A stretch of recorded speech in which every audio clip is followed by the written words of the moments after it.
Thank you so much for joining us on Straight Out of Savannah. I am super excited. My guest, Angell Deer, is here and he is going to share who he is, what he's all about, and how he can help you. So, Angell, take it away. Wow, all for me now. Thank you. It's a pleasure to be with you. Well, first, I want to say I'm located in a beautiful land upstate New York in the Catskill Mountains.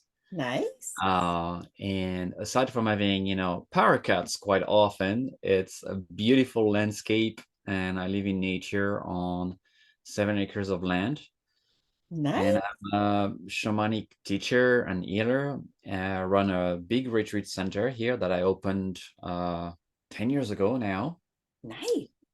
And I have a school of ancient wisdom. I think that's the best way to describe it.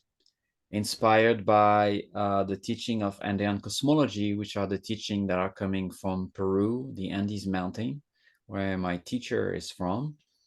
And I've been going to Peru for over 15 years for my own transformation, for learning.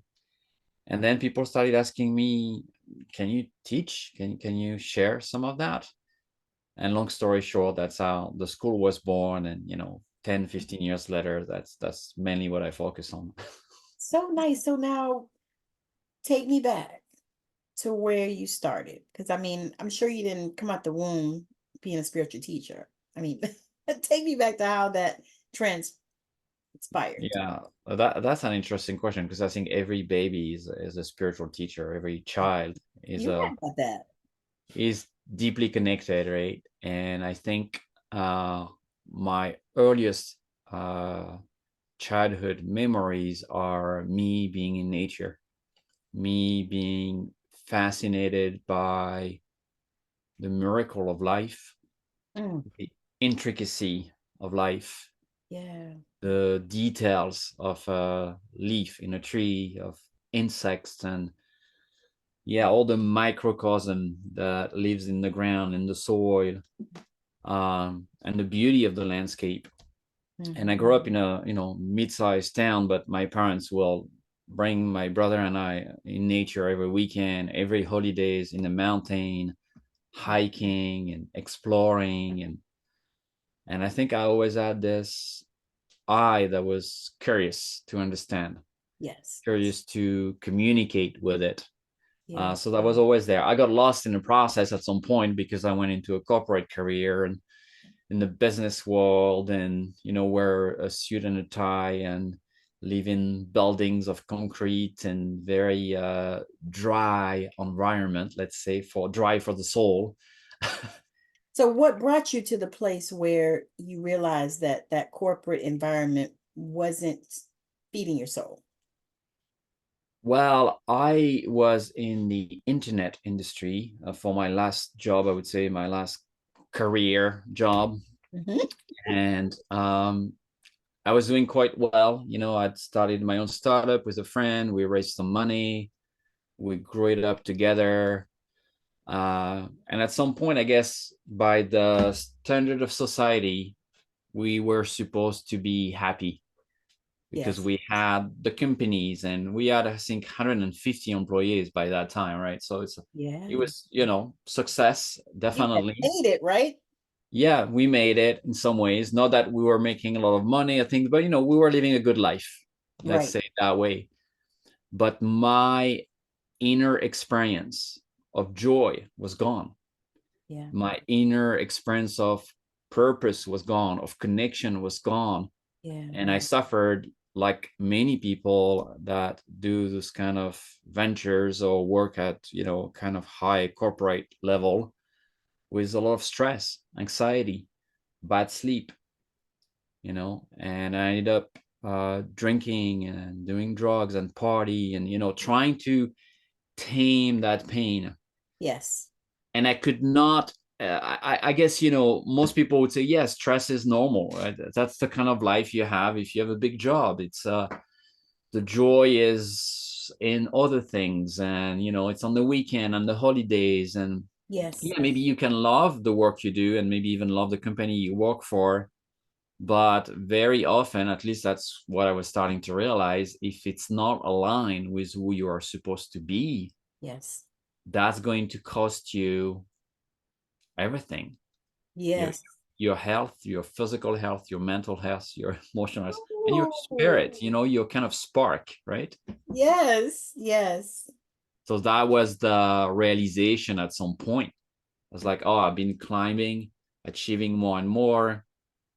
I was born and raised in Europe, and then I moved to UK, and then I moved to New York, and then I was running this company all across the US and Canada. So, okay, that should feel much better. It didn't feel much better, It kind of felt worse like on the human side, it didn't feel better, right? Yeah, the apartment and the car and a company and all that. Um, but I could see clearly in that case that was the turning point what I might become if I stay. If I don't answer the call, what would be the cost I will have to pay for that? Yes. And that's when I decided to quit, to change everything. Yeah. And Yeah, that I was mean, the I say first that step. in an easy way, but that was obviously a process, and there was a lot of turmoil and back and forth. It was not like just a stream of insights. I mean, it was kind of like that, but it took me time to kind of process it all and to put my life in order. Yes. And that's important to share because we're all on these journeys. And people think when we share these things, these revelations that we've gotten, they think that it's like a microwave. You just woke up one day and said, you know what? I can't do this no more. Mm. Then all of a sudden, you walked out of that job and everything was magical. Mm. But that's not it at all because there are processes and things that we have gone through. And so as you started making this change and as this process, what were some of the things that stood out to you? And I suppose it's some of the things that you help other people with because knowing the journey, we all know that when we go on the journey, we're the forerunners. And so then we can reach back and help other people and say, Mhm. come on, I know you're disconnected, but I can help you. Yeah, I think the first thing I realized is that the frame of reference of success that I was following was broken Yes. because I was not the only one to experience that. Yeah. In fact, in the year before leaving or in that transition, I lost a really dear friend of mine who was in his 30s and very successful and that committed suicide. And he had just raised $20 million. He had a really successful famous company at the time in the internet world, and one day he just hang himself. And then I was like, that really shocked me because it's someone I knew and we were on stage together very often speaking, at conferences, and I didn't see that coming. And then I started to Google, depression, suicide, top CEOs, things like that. And I realized, wow, there's a lot of article about um, the level of pain that is often unspoken of because you can't really talk about it because you're running a business, because you have a Right. big team, because you have investors, because you don't want to acknowledge it. Yes. And I was like, okay, this is not what I want to do, and this is not how I want to live my life. And then I started looking around. I went to some different coach, I went to some healers, and I could not really find something that would really put me on the path. Yeah. And so I flew off to South America to meet some traditional native people, healers, spend a lot of time there to first heal myself, deconstruct my mind, my system of belief, Yes. learn a different map, a different GPS for the soul, as I call it, Yes. new GPS that works, that has proven over thousands of years to help people live a good life. and then I brought that back into the Western world, I would say, in some ways, and started to look at the world, not just the corporate world, but the social injustice and the environment and Yes. all the things society is not really dealing with. Yes. Kind of excluding it and trying to make a shiny castle, but not really talking about everyone, and realizing, oh yeah, that is why, this is why, this is why. And I realized that those very ancient teachings, they are timeless. Yes. They are timeless. They're not ancient, meaning that's for cavemen or living in a forest. They literally, you can bring them into your modern life with Yes. your house and your job and your car and your family and all that, and start directing all of that into a much more beautiful, joyful, purposeful life. Yes. And I applied it for me. I'm still working with this, and then at some point started to bring that into a format that is easier to understand for Western minds, I would say. Yes. uh, and that is applicable. I think very often people, there are beautiful ancient teaching like yoga teachings. There are spiritual traditions all over the world. Yes. Native Americans, you can go to Africa, you can go to Asia. There are people that carry amazing ancient wisdom, Yes. but it's always like, it looks like very different. It looks like, oh, those people don't look like me, or they live a very different life. And it's not always, even the yoga scriptures, everybody does yoga now. But if you study the yoga scriptures, they're very complex. Yeah. And it's not always easy to kind of transfer them into this life that we are living, right? But it's possible, and that's been kind of my aim since then. How do we bridge this ancient wisdom with this world of AI and tech and fast speed? And how do we solve not only our own suffering, but our collective turmoil, right? And what we're doing to each others and to the planet, and to Yes. ourselves ultimately, right? I see you as a translator,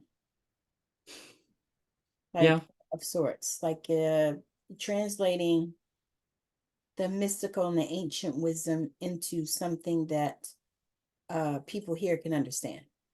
yeah, yeah. I like that. I like that.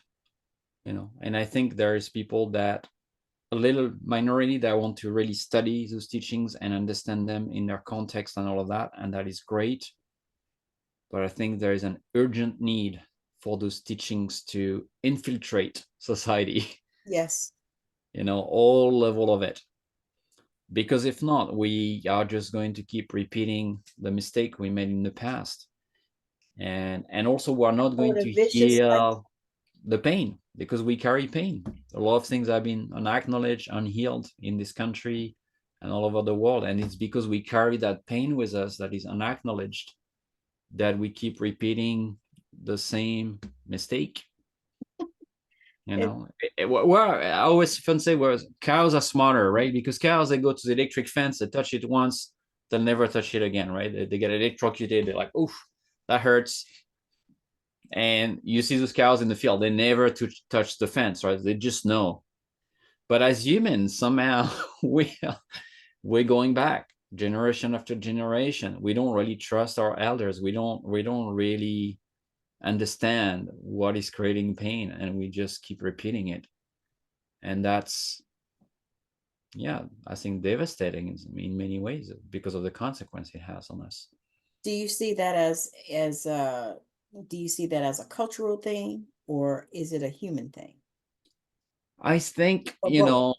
yeah, I mean, there's a lot of bashing around, the patriarchy and Right, the right, right. capitalism and the Western world. And that's true. I think, the systems, they're definitely designed for extraction, and extraction means oppression, so bodies and people are not going to be the value here, because the value is the stock market.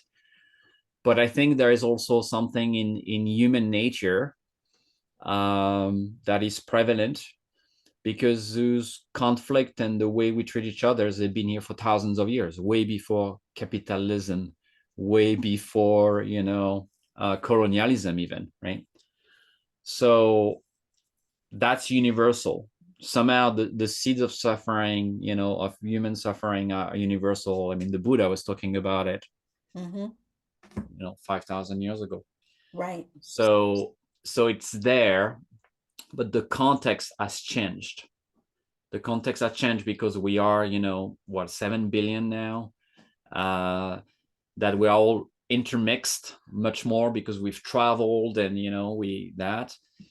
and because we are hyper connected through the internet, Yes. because we are hyper disconnected from nature and our own nature. Selves. Yes. So everything is amplified in many ways, which Yeah. means everything is in many ways is more urgent.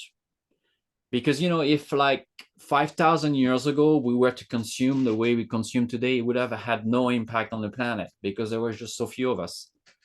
We could have had 20 TVs and 50 cars each, and probably the Right. planet will be okay, right? Mm-hmm. But today, because there's much more of us, and everybody, and you can't really blame anyone, wants to live in a certain modern world, the Right. impact is much bigger, right?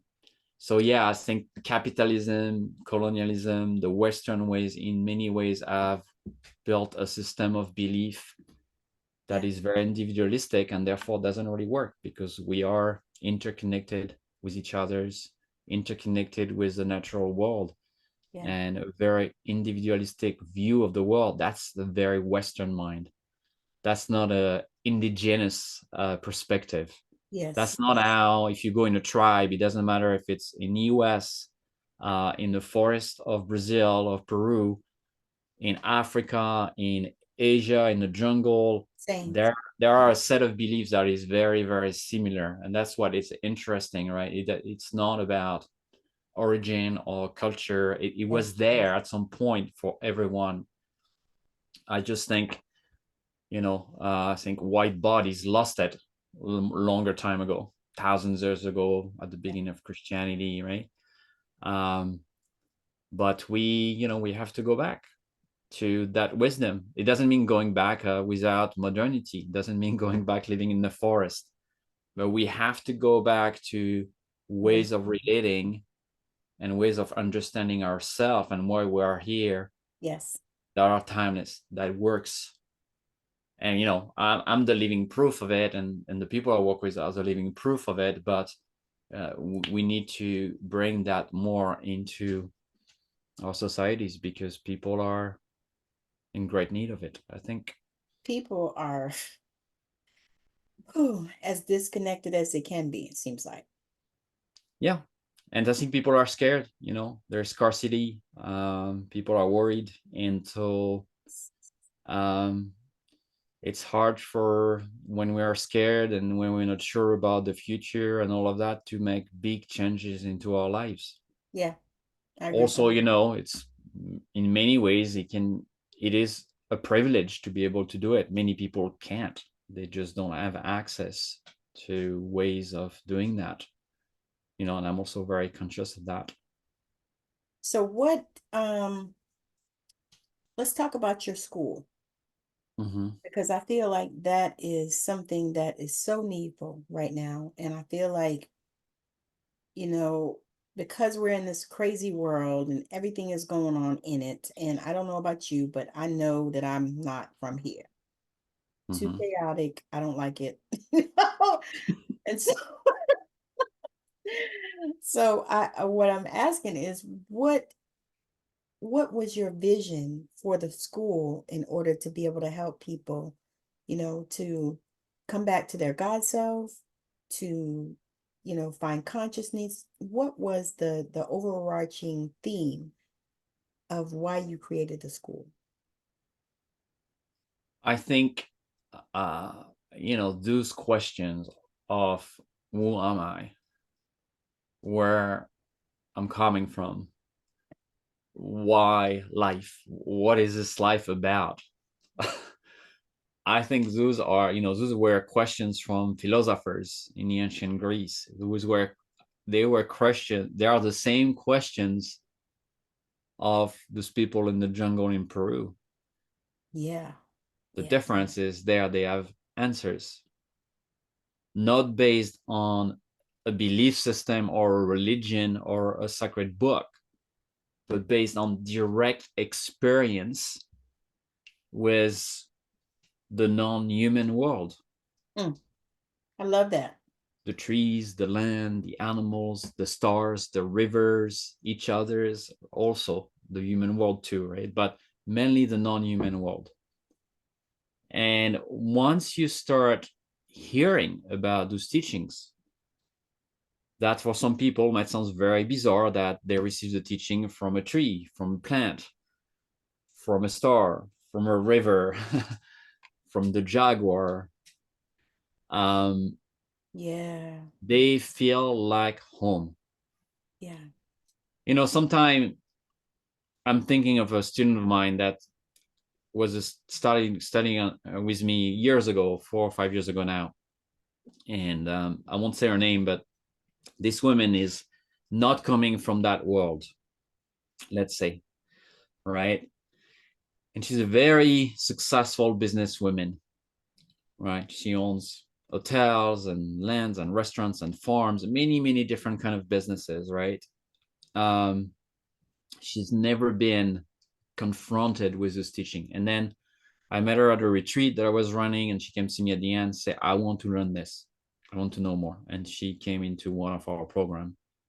And I remember it was maybe the first or the second class of the year.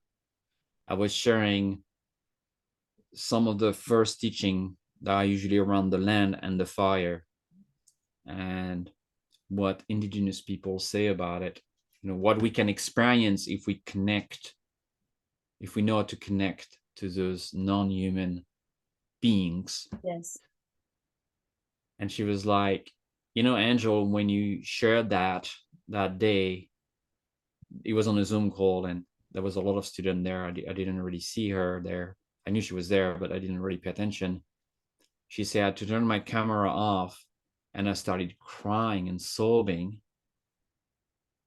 And it was this grief of remembering something that I've missed my whole life, but I didn't know I was missing it. Oh, yeah.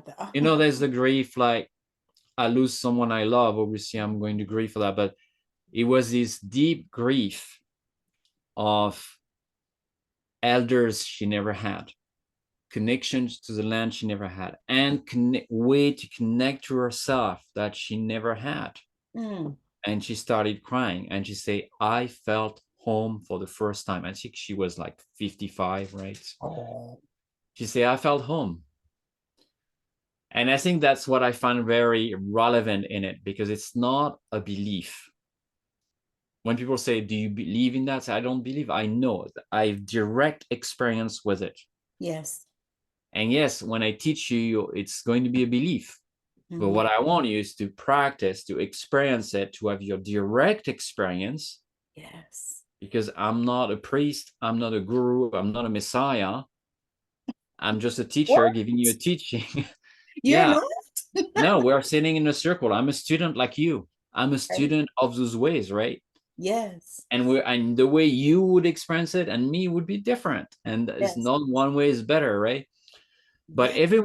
A every God. single person that learned those things always say it feels like home. I don't know why. It's so different than home. It has nothing to do with home, what I would call home. But it felt like I was home. And And that's why I know it's universal. That's why I know it touched the soul, the heart, the things we share with each other. yes, because everything is, if you think about it, just like what you just said, is all these people felt like home, but home is different places for all the people, right? Yeah. Yeah. But it's still this like an innate feeling, like something that you feel deep inside of you that, you're able to express as home. And that's huge. That is so Because huge. it's not a thinking. I'm home. It's a Yes. deep feeling, and it's not even, it's in the heart, but it's, I would say it's even more, it's in the belly. Yes. It's down there. There's like a, yeah, that's right. That sounds, if I engage my mind, it's going to sound crazy, but if I really sit with it, I relaxed, I open, I soften, I connect. And Yes. I think that's what homes is. Homes is a feeling. Yes. It's not a place, I right? I agree with that because that, oh my God, I have said that probably 3 or 4, 18, 20 times. I'm like, home is not a place, it is a feeling. It is a place that you get to within yourself. And that's so powerful. Um, Share a little bit about going forward, or share a little bit about how people come to you, like how they find you as far as, the space that they're in when they find you. Well, I think, many people find me through podcasts or YouTube videos, and my book. I've written a book called The Sacred Web, which is about making your own sacred space altar, but not from one perspective, just a more universal perspective.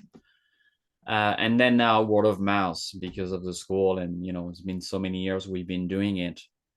Um, and people find me through the Sacred Purpose Blueprint, which is my main program, because a friend went through it or they heard about it and they're like, um, I know there is another life for me.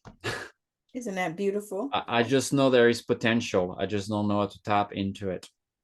And I've been so scared for too long, and I'm ready, Mm, or I want to explore, and for me, there's nothing more beautiful than giving someone a tool that's going to allow them to really blossom, because not only when we do that, not only we change, but we're going to impact so many human beings yes. in our families, in our relations, is all Yes. the people we meet, right? We're going to impact the world.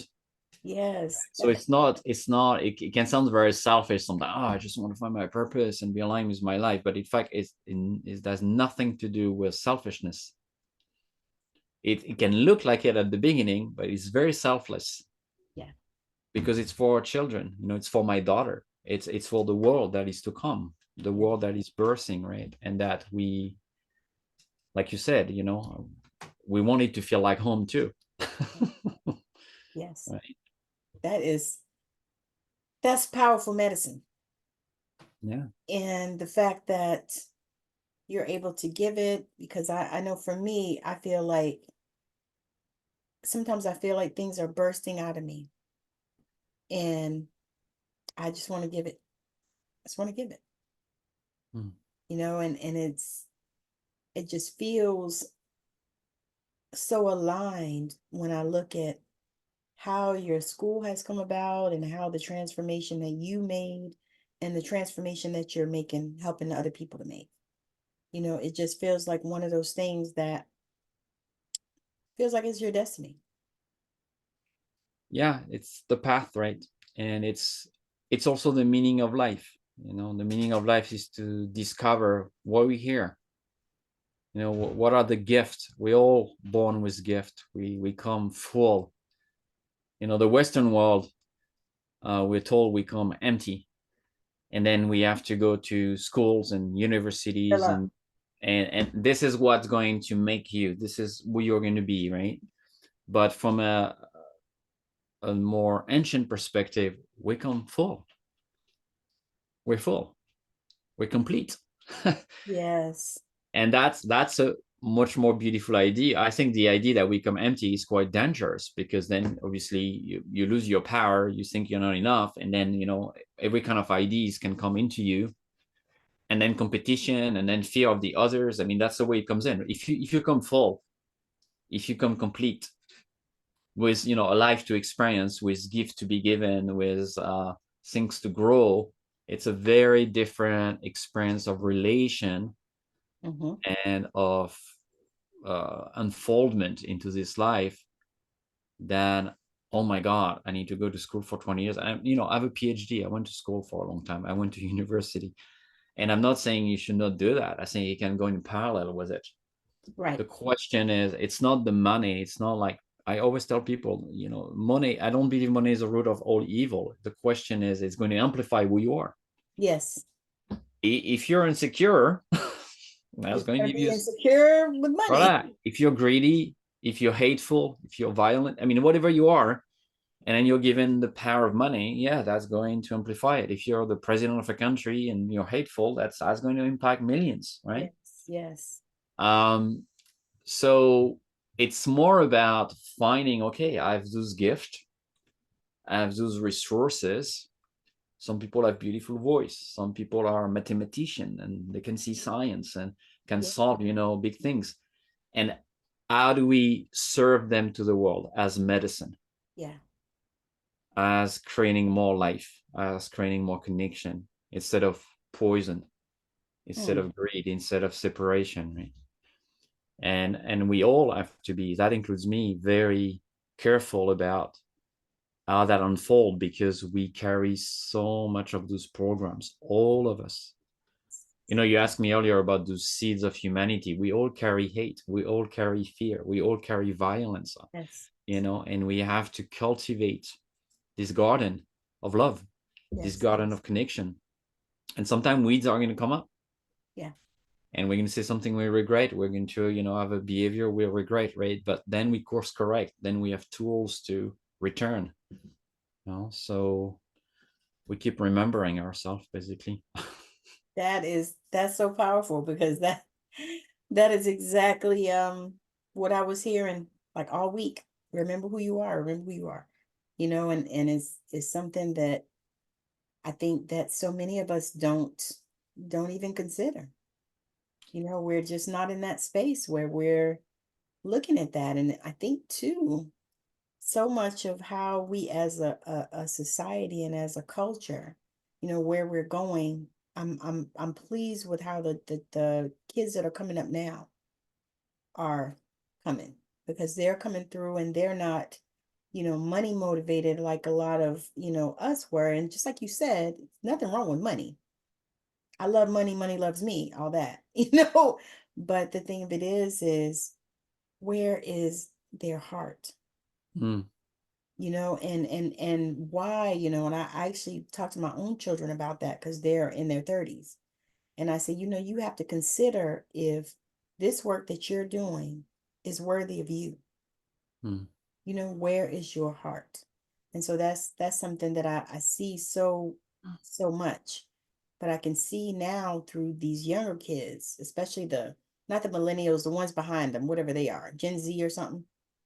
Mm. Those kids, those kids are coming through and they're woke and they're looking and they're searching. And I'm glad to see it.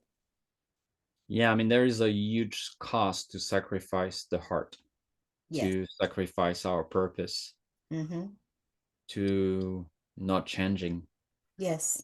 to live a life where we kind of know it's not really our life, to live some kind of lie at some level, you know, to live with unresolved stuff inside of us for decades. Yes. You know, I was talking to a client recently, and someone that was about to become a client. She was not a client yet, and you know, was sharing about the investment in the program and the time and the money, and I said, and she's like, "Well, I could do it, but I would have to sacrifice many things." And I was like, "Yeah, right now, for the past 4 decades, you've sacrificed your health. You've sacrificed being aligned with your life. If basically you're sacrificing happiness, Yes. ultimately, and joy. Yes. And yes, yeah, there is going to be other kind of sacrifice to do, but the question is, yeah, what do you want to sacrifice? Yes. What basically ultimately is, what is the value we put on ourselves? If we think we are little and we don't have much value, you're not going to invest in you. You know, you're not worth much. Right. But if you have the deep belief and experience that you might change the world, because we all have this in us. And when I say that, I'm not saying you have to be Mother Teresa. You can be a gardener. You Yeah. can be a school teacher. There's many ways to change the world, Yes. right? Um, then you're going to want to make all the sacrifice necessary to have the biggest impact, to be the Mhm. biggest gift Yes. to humanity, right? But very often the ego doesn't want to change. We love our pain. We've been in our pain for so long, and I see that for myself. There is stories that I'm really attached to, even if I know it don't serve me, and I have Yes. to work on them. This is my work. It's to work on that. Yes. So, That is the work. we've learned that to compete with each others, and it's always a competition at school and sports and companies, but really the only competition is with ourselves. I always Ourselves. tell people, you're not competing with me or with anyone that you think you're competing with. You're competing with yourself, Yesterday. right? That's what I say. I said, if I can be better than I was yesterday, I'm good. I'm much better. That's the only one, right? That's the Mhm. only one. But we look at others and we're jealous or Yeah. envious Hmm. or we gossip, right? And we think, oh, they're doing better, or I'm going to copy that, or I'm going to do that instead, right? We place the competition outwards. This in fact, that's just my own stuff. And really that's what's limiting me right now. The Yeah. only limits for myself, even for me that has been doing this for so long, is me. It's still me. Yes. Still me. It's my belief. It's what's not healed yet. Yes. What I believe is possible or not. It's how Yes. much I love myself, how much forgiving I was, when I fell. That's the only competition, right? Yeah. Because Ego and heart competing all the time, right? we do that. I mean, unconsciously most of the time. Yeah, yeah. Unconsciously, And because completely autopilot. Yeah, yeah. right, we've been conditioned this way. This is how we were conditioned. You go play sports and you got to be the best. Now, I don't agree with what they're doing now with giving everybody a trophy. I think that's bullshit. I mean, I think that no, but I think that they could do it in different ways, you know what I mean? Still celebrate everybody, but I still think that the winners should get the trophy. But anyway, that's a whole nother thing. So are there anything that you are doing, like anything that you're enrolling, any programs that you're starting or anything like that? You can share any of that kind of stuff and then share where people can find you. And then I have one last question. Sure. Well, I have a lot of free stuff. Um, People can go on my podcast, my YouTube channel. I share a lot of teachings that are accessible for everyone.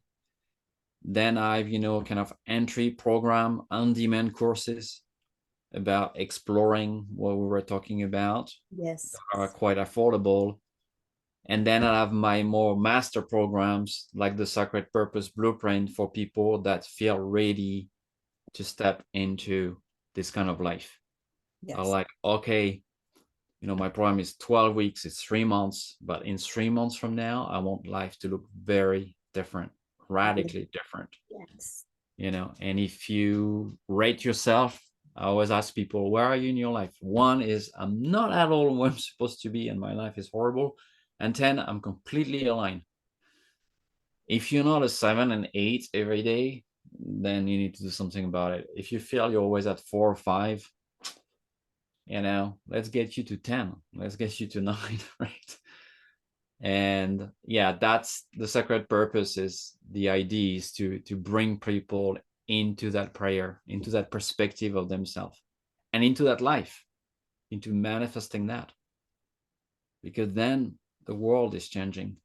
Yes. Then we are, on a good path altogether, right? Yes.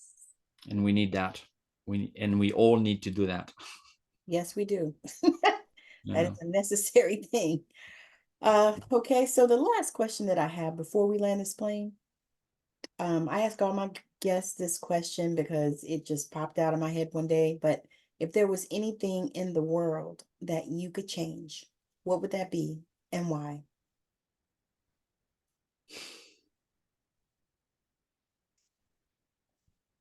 I was going to say just myself.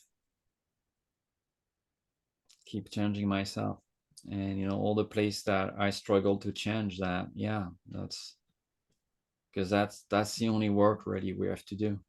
Mm. It's easy to say hate and wars and hunger. Obviously, I don't want kids to die. I don't want people to be hungry. I don't want Right, right. people to be killed because of who they are.